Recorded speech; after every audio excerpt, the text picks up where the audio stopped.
एक समय की बात है। गांव हरिपुर में रामदीन नाम का एक किसान अपने दो बेटों मोहन और सोहन के साथ रहता था।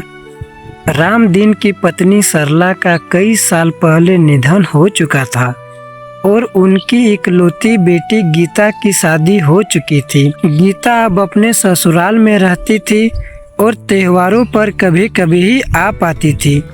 दीपावली का समय नज़दीक आ गया था, लेकिन इस बार रामदीन के घर में त्योहार जैसा कोई माहौल नहीं था। सरला के बिना घर सूना और ठंडा लगने लगा था। एक दिन मोहन ने कहा, बापूजी, इस बार दीपावली के लिए कुछ खास नहीं करेंगे? गांव में सभी लोग तैयारी कर रहे हैं, लेकिन हमारे घर में कुछ भी नहीं हो रहा। रामदीन ने गहरी सांस लेते हुए कहा, बेटा, माँ के बिना इस घर में अब कोई रौनक नहीं बची। ये दिए, मिठाइयाँ, सब कुछ अधूरा लगता है।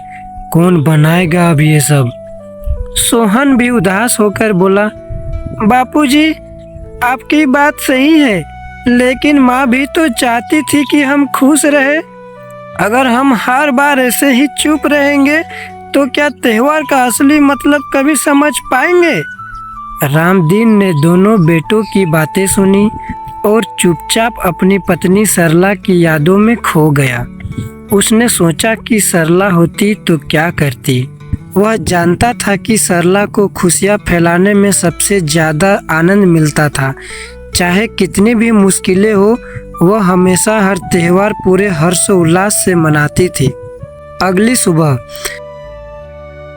रामदीन अपने बेटों को बुलाया और कहा, इस बार दिवाली हम ऐसे नहीं मनाएंगे जैसे हर साल मनाते हैं।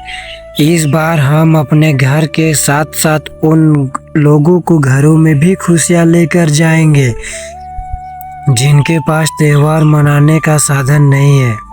मोहन और सोहन ने आश्चर्य से पूछा, बापूजी, आप क्या कहना चाहते हैं? रामदीन ने समझाते हुए कहा, गांव के बाहर एक बस्ती है जहां कुछ गरीब परिवार रहते हैं। उनके पास इतने साधन नहीं है कि वे दीपावली मना सके। इस बार हम उनके साथ दीपावली मनाएंगे। उनके घरों को दियों से सजाएंगे, मिठाई बांटेंगे और उनके साथ रोशनी का त्योहार साझा करेंगे। दोनों बेटे इस विचार से बहुत खुश हुए। उन्होंने सोचा, माँ भी यही चाहती होती कि हम अपनी खुशियाँ दूसरों के साथ बांटें। मोहन ने कहा, बापूजी, ये तो बहुत अच्छा विचार है। हम आज ही तैयारी शुरू करते हैं।